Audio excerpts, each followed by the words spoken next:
Pernahkah Anda menutup layar komputer setelah 1 jam belajar atau bekerja pakai AI, lalu tiba-tiba merasa otak Anda kayak habis dipaksa lari maraton menanjak? Iya, rasanya lelah banget kan? Betul, pandangan mungkin mulai kabur, leher kaku, dan ada rasa lelah yang luar biasa hebat, padahal Anda cuma duduk diam di depan meja. Nah, buat Anda yang sering merasa bersalah karena apa ya, mengira Anda terlalu lambat menyerap ringkasan dari AI, mari luruskan satu hal. Memang ada penjelasan biologisnya ya? Tepat, ada penjelasan biologis untuk kabut mental itu. Itu bukan karena kapasitas intelektual Anda kurang kok. Itu karena mesin di depan Anda baru saja menembakkan aliran informasi yang jauh melampaui batas kecepatan alami otak manusia. Nah, apa yang sering disalahartikan pengguna sebagai katakanlah kebodohan sesaat, itu sebenarnya adalah kelelahan struktural pada tingkat seluler. Oh wow, tingkat seluler? Iya, sungguh. Karena sistem AI generatif di tahun 2026 ini kan dirancang dengan asumsi daya komputasi server, bukan asumsi keterbatasan biologi kita. Mesin ini bisa memuntahkan jutaan token teks, gambar, suara dalam hitungan milidetik. Sementara otak kita masih pakai kecepatan zaman batu ya. Persis, saraf kita berevolusi di era pemburu pengumpul, bukan era fiber optik. Ketimpangan yang mengerikan antara mesin dan biologi inilah yang jadi misi diskusi mendalam kita hari ini. Kita akan membedah setumpuk jurnal akademik dan makalah riset terbaru seputar desain instruksional generatif dan teori beban kognitif di era serba cepat ini. Dan tujuannya sangat jelas ya. Tentu, tujuan utama kita membedah literatur ini adalah untuk mencari tahu bagaimana cara meretas proses belajar bersama AI tanpa membuat otak kita meledak karena kelebihan beban. Teknologi ini yang harus adaptasi ke kita, bukan kita yang dipaksa jadi mesin. Betul sekali. Dan untuk memahami akar masalahnya, kita harus menengok kembali ke standar emas desain pembelajaran sebelum era generatif ini meledak.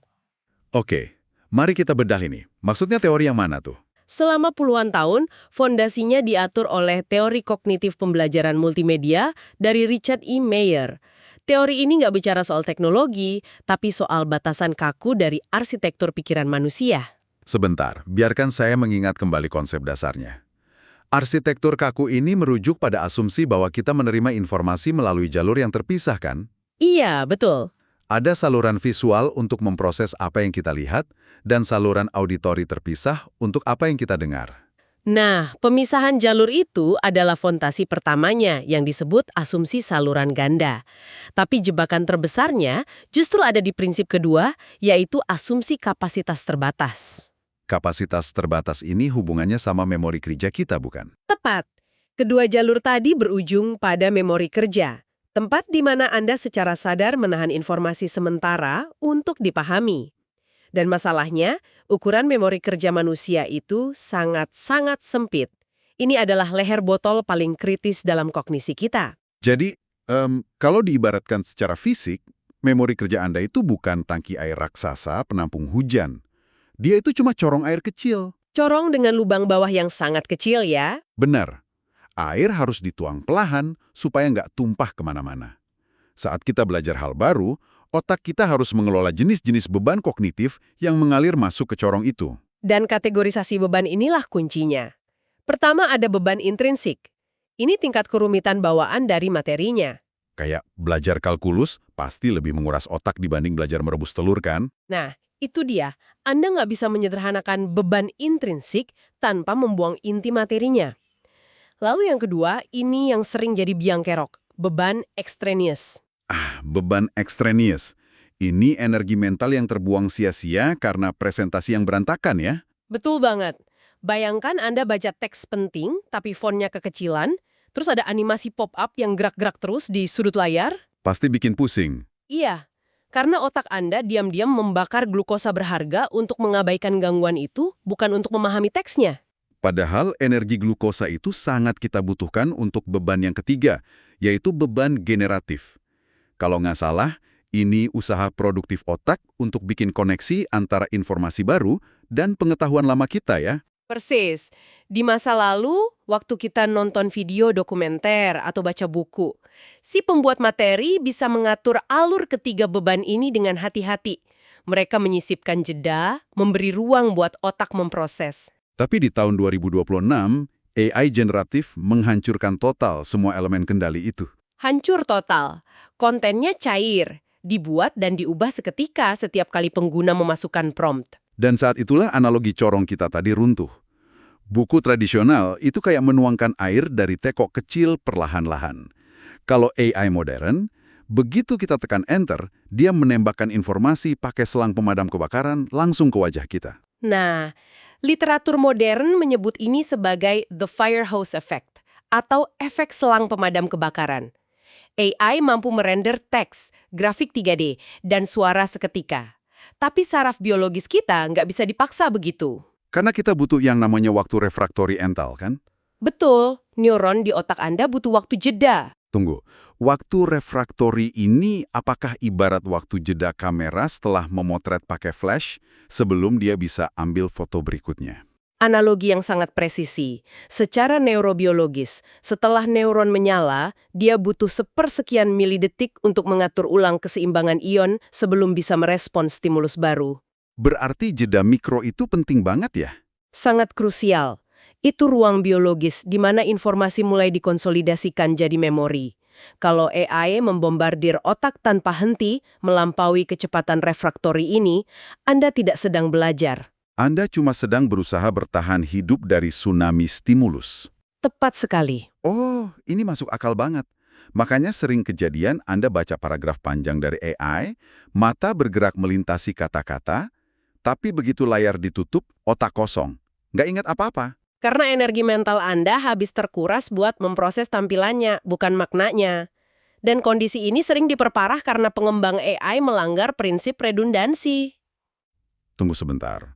Soal redundansi ini. Bukankah lebih banyak informasi justru lebih bagus? Bukankah AI memunculkan teks panjang sambil membacakannya itu membantu kita lebih ingat? Banyak yang berpikir begitu. Secara intuisi terasa logis, tapi penelitian membuktikan sebaliknya. Menggabungkan teks panjang dan narasi audio yang identik secara bersamaan itu menciptakan kemacetan lalu lintas data di otak Anda. Masa sih? Bukannya mata dan telinga jadi bekerja sama?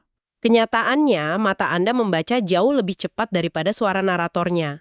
Akibatnya, memori kerja Anda harus bekerja ekstra keras untuk mengerem laju visual dan mengecek apakah teks yang dibaca ini sama dengan yang diucapkan. Oh astaga, jadi alih-alih saling mendukung, saluran visual dan auditori saya malah berantem memperebutkan sisa memori kerja cuma buat nyocokin data. Persis, itu pembakaran energi yang benar-benar sia-sia. Dan efek berantai dari kekacauan desain ini memunculkan fenomena yang lebih merugikan lagi, terutama bagi para ahli. Apa nama fenomenanya di literatur? Expertise reversal effect, atau efek pembalikan keahlian. Hal yang paling memukau di sini adalah desain yang esensial buat menyelamatkan pemula justru melumpuhkan kognisi pakar. Biarkan saya mencerna ini. Bagaimana bisa bantuan malah melumpuhkan orang yang udah pinter? Bayangkan skenario ini. Anda seorang insinyur perangkat lunak senior. Anda pakai AI untuk meninjau struktur kode kompleks. Tapi AI-nya, karena mau membantu, malah merespons dengan diagram dasar dan narasi panjang lebar tentang prinsip dasar coding. Saya paham sekarang. Prinsip dasar itu kan udah otomatis ada di kepala si insinyur. Betul. Jadi narasi bertele-tele dari AI itu memaksa pikirannya untuk kembali aktif memfilter dan menyortir narasi level pemula cuma buat mencari jawaban inti yang dia butuhkan. Tepat. Keahlian yang seharusnya bikin dia cepat malah terhambat. Dan karena AI gagal mengkalibrasi tingkat pengetahuan pengguna secara real-time, pengguna ahli terpaksa mengelola sistemnya sendiri. Mereka harus mikirin ulang promptnya, menginterupsi outputnya. Iya, transisi dari fokus pada materi menjadi fokus pada algoritma inilah yang mendefinisikan gesekan kognitif. Gesekan kognitif ini ibarat kita disuruh baca novel, tapi halamannya pindah-pindah sendiri secara acak. Energi kita nggak dipakai buat nikmatin ceritanya, tapi habis buat nyari halaman yang benar. Analogi yang bagus. Dan ketidakdugaan algoritma ini rentan memicu kejutan algoritmik. Misalnya Anda cuma minta tabel sederhana untuk manajemen waktu, AI-nya malah berhalusinasi. Iya, sering banget nih. Dia merender tabel itu dengan latar belakang 3D hiperrealistis yang bersinar dengan efek pencahayaan dinamis. Padahal Anda nggak minta itu. Padahal saya cuma butuh tabel hitam putih. Dan karena otak kita dirancang merespons stimulus baru, perhatian saya langsung tersita sama efek visual nggak penting itu. Ini jelas melanggar prinsip koherensi, kan? Betul sekali. Elemen tambahan itu menghalangi pesan intinya. Menyadari tumpukan masalah ini, para peneliti menyimpulkan kita nggak bisa pakai alat dari masa lalu untuk krisis digital ini. Kita nggak mungkin kembali baca PDF hitam putih yang membosankan. Nggak mungkin. Kecerdasan buatan itu sendiri yang harus dirombak agar sinkron dengan biologi kita. Inilah yang melahirkan evolusi menuju perancah adaptif atau adaptive scaffolding. Disinilah letak hal yang sangat menarik. Analogi perancah ini, kalau di konstruksi gedung, perancah dipasang untuk menopang pekerja saat dinding belum kuat. Begitu struktur betonnya mengeras, perancahnya dibongkar pelan-pelan. Pemahaman yang sangat tepat. Berarti, sistem AI masa depan nggak boleh cuma pasif ngasih jawaban. Dia harus merespons kapasitas beban kognitif kita secara real time. Kalau saya bayangkan, ini kayak mempekerjakan personal trainer kelas dunia untuk otak kita. Metafora pelatih gym itu menangkap esensinya dengan sempurna. Iya kan? Karena pelatih amatir cuma bakal teriak nyuruh kita ngangkat barbel terus tanpa peduli otot kita udah gemetar. Tapi pelatih kelas dunia, dia baca ritme napas kita, lihat urat di dahi kita. Dia tahu kapan harus menahan beban dan kapan membiarkan Anda mengangkat sendiri. Nah, bagaimana wujud nyata dari pelatih kebugaran kognitif ini di platform AI? Ada 3 elemen utama. Pertama, morphing UI atau antarmuka yang bermorfosis. UI-nya nggak statis. Kalau sistem membaca memori kerja Anda mulai kewalahan lihat diagram mesin jet 3D yang berputar, UI akan menyusutkan visual itu. Otomatis. Otomatis. Dirender ulang jadi gambar 2D datar yang minimalis dan gampang dicerna mata. Luar biasa. Jadi layarnya bisa bernapas dan beradaptasi sama sisa kapasitas otak kita detik itu juga. Terus yang kedua apa? Predictive Distraction Interception atau intersepsi distraksi prediktif. Melalui pemodelan, AI tahu kapan fokus Anda turun. Tepat sebelum Anda kehilangan alur kalimat panjang, AI akan menyorot kata krusial dengan warna halus untuk narik fokus Anda lagi. Dan supaya kita nggak manja bergantung sama fitur penyorot itu, disinilah elemen ketiga masuk ya, fading. Betul, mekanisme pelepasan atau fading. Kayak pelatih yang ngelepasin cengkeraman dari barbel tadi, AI perlahan mengurangi bantuan Anda seiring Anda makin mahir. Ini obat penawar untuk efek pembalikan keahlian tadi. Tapi pertanyaannya, inovasi ini kan butuh data. Bagaimana mesin bisa baca tingkat kelelahan otak kita? Teknologi di baliknya disebut pemantauan neuroadaptif. Platform generasi baru nggak cuma mengandalkan klik mouse Anda. Di risetnya disebut teknologi FNIRS. Buat Anda pendengar yang merasa ini kayak alat alien di film fiksi ilmiah, FNIRS itu spektroskopi inframerah dekat fungsional. Konsepnya lumayan sederhana kok. Coba Anda jelaskan. Bayangkan ada ikat kepala tipis yang Anda pakai. Alat itu memancarkan cahaya inframerah jarak dekat yang sangat aman, menembus kulit kepala ke area korteks prefrontal. Dan tujuannya adalah melacak pergerakan darah beroksigen di otak. Tepat. Saat Anda berpikir sangat keras, neuron butuh banyak oksigen. Alat ini secara harfiah melihat area otak Anda berubah warna karena menyedot darah segar. Otak kita lagi kelihatan megap-megap cari napas kognitif gitu ya? Iya. Dan datanya nggak cuma itu, sistem juga melacak pergerakan mata dan variabilitas detak jantung. Dengan menggabungkan biometrik ini, algoritma bisa memprediksi ambang batas kelelahan kognitif dengan akurasi sampai 88%. Bahkan sebelum kita sendiri sadar kalau kita udah capek. Betul, jauh sebelum Anda sadar. Wow. Lalu ketika AI menangkap sinjal mara bahaya biologis ini, apa yang dia lakukan untuk meredam laju selang pemadam kebakaran tadi? Sistem akan nol eksekusi real-time pacing, pembatasan laju algoritmik. AI-nya nggak dimatikan, tapi sengaja disuruh melambat. Dia memunculkan konsep pertama, lalu sengaja ngasih jeda 200-300 milidetik sebelum memunculkan visualisasi pendukung. Ah, jeda fungsional. Ini waktu refraktori mental yang kita bahas di awal tadi. Tepat sekali. AI memberi kesempatan neuron kita untuk menstabilkan diri, merapikan data ke memori jangka panjang sebelum gelombang info berikutnya mendarat. Ini benar-benar mengembalikan proses belajar ke zona perjuangan produktif ya. Kita tetap tertantang, tapi nggak dibiarkan tenggelam. Memang itu esensinya. Tapi, nah ini analisis yang membawa kita ke titik kritis. Kalau sistem perancah AI ini bergantung pada sensor detak jantung, pergerakan mata, dan gelombang otak, berarti ada masalah baru. Masalah apa itu? Bagaimana dengan orang-orang yang kondisi fisiknya memang berbeda sejak awal? Mahasiswa dengan disabilitas misalnya. Kalau algoritma ini gagal baca sinyal mereka, sistem yang harusnya menopang malah berubah jadi tembok diskriminasi yang mengucilkan. Ini menyentuh kelemahan bawaan dalam pengembangan teknologi masa lalu. Desain sering cuma diuji pada prototipe manusia ideal. Kalau kita menyerahkan kendali pada biometrik murni, kita berisiko meminggirkan keberagaman fungsi manusia. Jadi, apa makna dari semua ini buat kita? Karena beban ekstra news tadi pasti berlipat ganda kalau antarmukanya nggak inklusif. Disinilah Universal Design for Learning, atau UDL, jadi kewajiban mutlak. UDL menuntut fleksibilitas dalam presentasi dan interaksi. Mari kita konkretkan.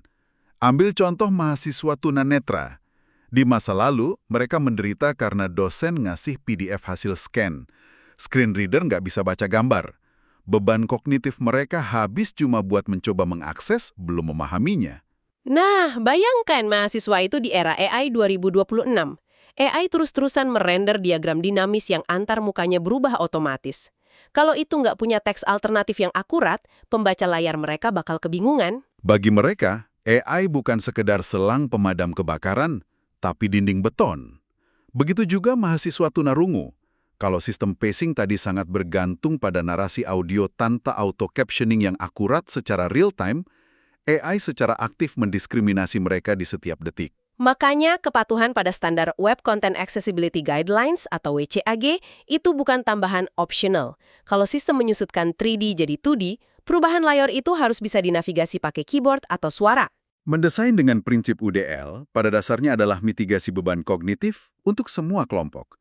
Ekuitas kognitif ini harus jalan bareng sama kecerdasan komputasi, kan? Betul, kita nggak lagi melihat aksesibilitas sebagai masalah teknis, tapi prasyarat fundamental sebelum mesin diizinkan berinteraksi dengan nalar kita. Menarik semua benang merah dari diskusi mendalam kita hari ini.